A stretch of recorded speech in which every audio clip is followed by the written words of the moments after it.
It's time now for CVM Live, the noon edition for more news and sports desk. I'm Angelique Virtue. Welcome also to our viewers who have joined on cvmtv.com, accessible when you download our CVM TV app at the Google Play Store or the App Store. More than 100 persons received national honors at the annual Heroes Day Awards 2019. For the first time, due to inclement weather conditions, the ceremony was held under an enclosed tent at King's House. These civil honors may be conferred on any distinguished citizen of Jamaica or another country who has achieved eminent local or international distinction in areas including science, the arts, and literature, among others. Robian Williams has our report. The ceremony saw the appointment of 5 persons being conferred with the Order of Jamaica, OJ. Among them is the son of Jamaica's first national hero, Dr. Julius Winston Garvey, for his distinguished contribution to universal civil activism and promotion of entrepreneurship and legacy of Garveyism and Pan-Africanism. That we carry Jamaica.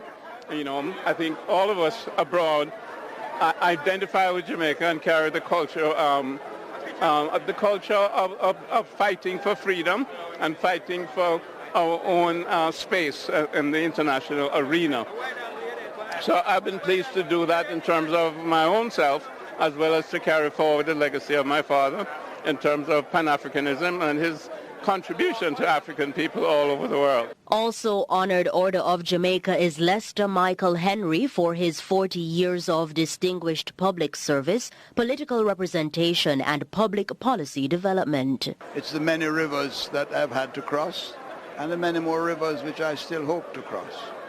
But I really am very honored and very pleased at the recognition of the country, and hopefully we'll continue to follow Garvey's thing of freeing our minds. For her outstanding contribution to Jamaican music and by extension Brand Jamaica, Rita Marley also received the 5th highest national award. Sean Paul was conferred with the Order of Distinction in the rank of Commander CD for his global popularity and promotion of reggae music. From the beginning of music for me, I just wanted to be recognized here in my own hometown, and so this is a very surreal moment for me. Nelson Chris Stokes received his Order of Distinction in the rank of Officer for his contribution to the development of sport in Jamaica. Stokes made history in 1988 being a part of the bobsled team that qualified for Jamaica's first ever Winter Olympic Games in Calgary, Canada. He now serves as first Vice President of the Jamaica Olympic Association. I'm glad for it, and it actually encourages me to do more, to help more youngsters get into sport, to do well on the field of play, and also to use sport to do well in their lives. For his outstanding contribution to banking, telecommunications, and sports marketing, Chris Derring received the Order of Distinction in the rank of Commander. And just hope, that we all get inspired by our heroes, and hopefully if I can inspire even one small child in Jamaica, I'd have done my work. The ceremony was presided over by Governor General Sir Patrick Allen and was in commemoration of National Heroes Day. Robian Williams for CVM Live.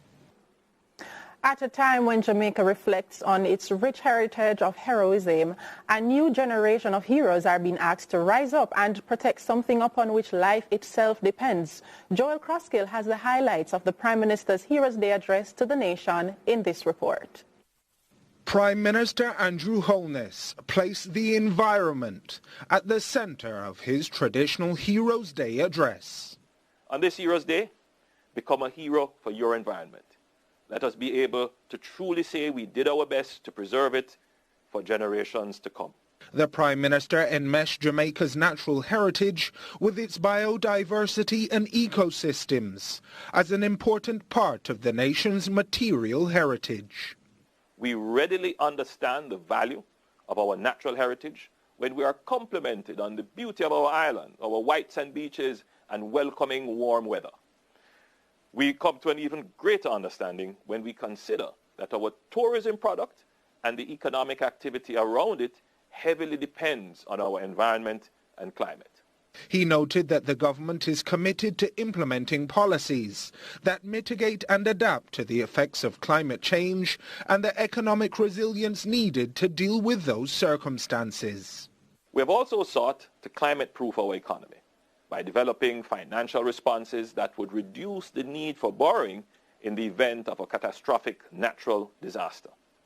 This includes the reinstitution and funding of the National Contingencies Fund, with $2 billion Jamaican dollars set aside from this year's budget. The Prime Minister also spoke of a practical suggestion for those who wish to help safeguard the environment. I encourage all Jamaicans to plant a tree in your surroundings today and add your voice and action to the millions of enlightened citizens around the world mobilized individually in their locale to protect and preserve their environment and build resilience to climate change. This will be the greatest heritage we bequeath to our children. We must truly be a nation that takes responsibility, starting with each of us. Joel Crosskill for CVM Live. Minister of Tourism Edmund Bartlett is reassuring Jamaicans that the increased number of foreign direct investment, FDI, should not be a cause of concern. Robian Williams has more.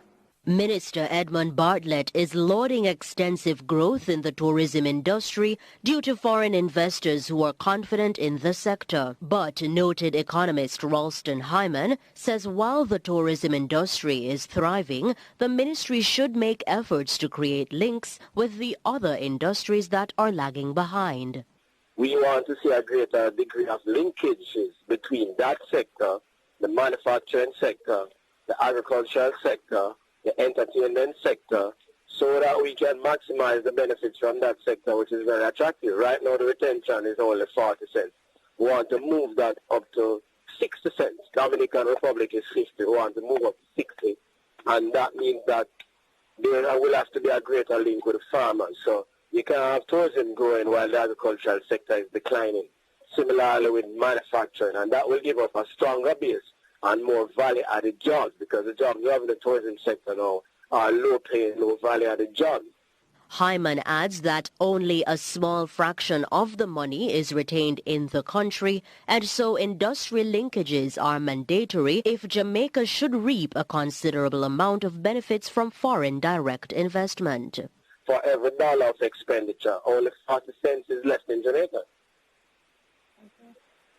Most of the things are paid for overseas. We have to import more food. Most of the packages are booked overseas. So we're not maximizing the flow of U.S. dollars from the sector. So we need to maximize more U.S. dollars from the sector by... Robian Williams for CVM Live.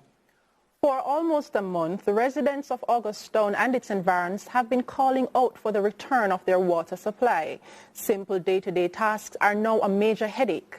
Councillor for the Papine Division, Venetia Phillips, blamed in part the allegedly shoddy work of the NWC for the predicament. Joel Crosskill has our report.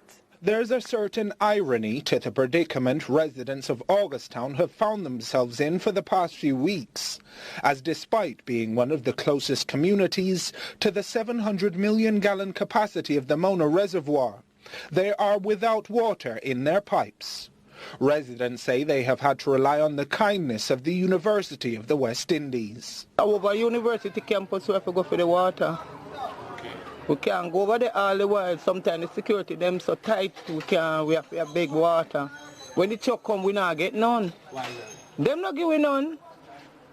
Them not giving none. They don't give it any. What do you mean? The truck don't stop how we get. If the team stop how we get, them I tell we say I don't get the figure, and the figure they saw it figure they saw. Less than a week ago, the NWC announced that it would be lifting water prohibitions around the island. However, Councillor for the Papine Division, Venetia Phillips, has another grouse with the work of the National Water Commission. The NWC visited the community and dug up sections of the community and laid pipes. I want to raise the issue that those are even substandard pipes that were laid, because at the first drop of topsoil when the rain dug up the road, a couple of those actually burst.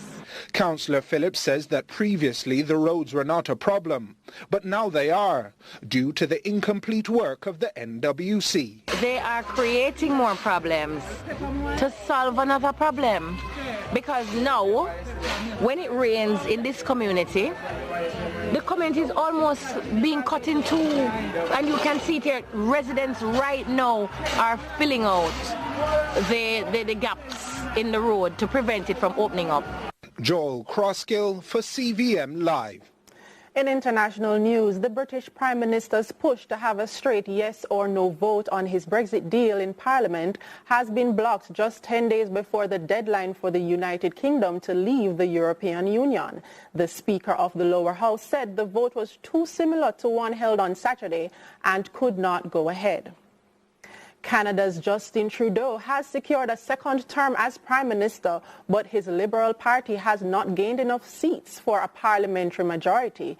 It means Trudeau will now have to rely on the support of the New Democratic Party to push through key legislation. The main opposition Conservative Party picked up where Liberal support fell. Stay with us. We'll be back with the sports after this break.